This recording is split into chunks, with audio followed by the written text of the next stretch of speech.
If U1, U2, U3 U1 are the thermal velocities of n electrons, then its average value, that is average thermal velocity, will be given as U1 vector plus U2 vector plus U3 vector plus plus Un vector and whole divided by n, where n is the total number of electrons.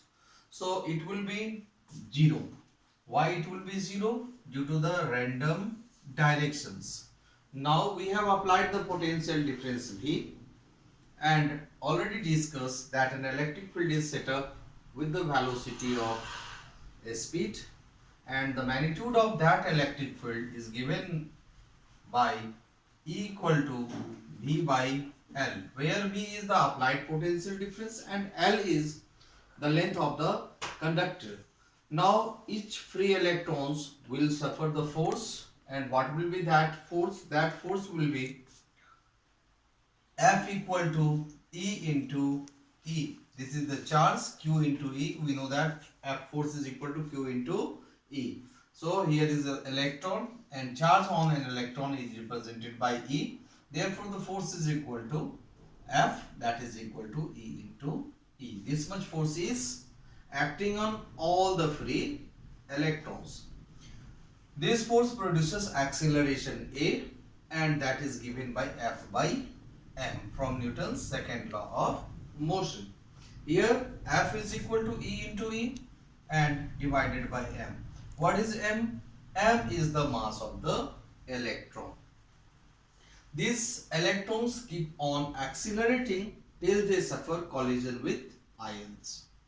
Now suppose that tau 1, tau 2, tau 3, tau 1, tau n are the time for which electrons accelerate freely before suffering collision with the ions.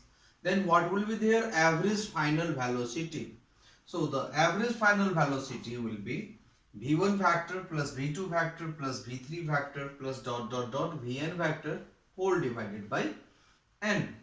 Now here the acceleration is the uniform acceleration, so we can apply the first equation of motion, and u1 is the thermal velocity, that is the initial velocity, and initial velocity we know that v equal to u plus at. This equation has been applied. So v1 vector is equal to u1 vector plus a vector tau 1 plus v2 vector is equal to u2 vector plus a vector tau 2 plus vn vector is equal to un vector plus a vector tau n and whole divided by n. We will rearrange them. So u1 vector, u2 vector, u3 vector, un vector whole divided by n plus a vector is common in all. So a vector has been taken as common. A vector in bracket tau 1 plus tau 2 plus plus tau n whole divided by n. We know that this one is the average thermal velocity. So average thermal velocity is equal to 0, and remaining a vector and this term is represented by tau. So now we have Vd is equal to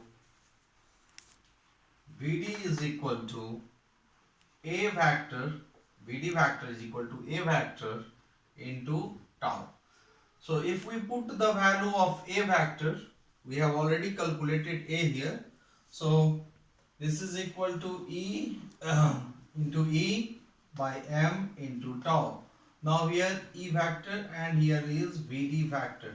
So what is the direction of drifting of electron? Electron is drifting in this direction. And what is the direction of electric field? It is in this direction. Means the direction is opposite. Therefore, in vector sign we will apply here minus sign. So this is the relation between drift velocity and the relaxation time. This one is the drift velocity and this one is the relaxation time. So now how we can define drift velocity and how can we define and what is relaxation time? So drift velocity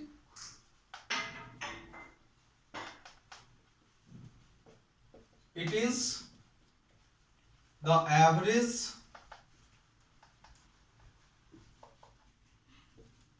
velocity with which free electrons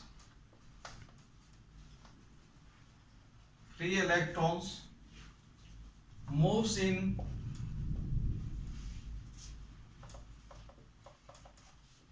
opposite direction to the electric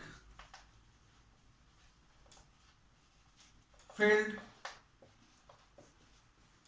inside the conductor. In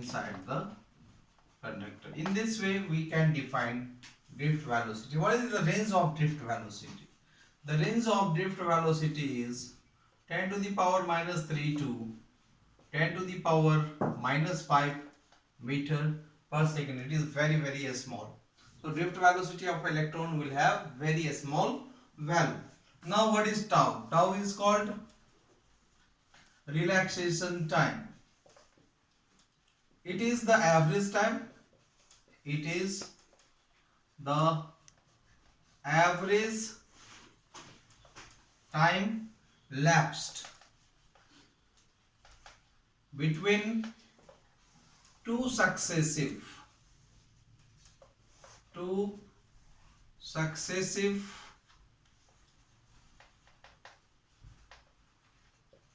collision of free electrons with ions. So this will be the definition for the relaxation time, and this will be the definition of drift velocity, and this is the relation in vector form, and in a scalar form we can write Vd is equal to E by m into tau. This is the relation in a scalar form, and this is the relation in vector. That's why.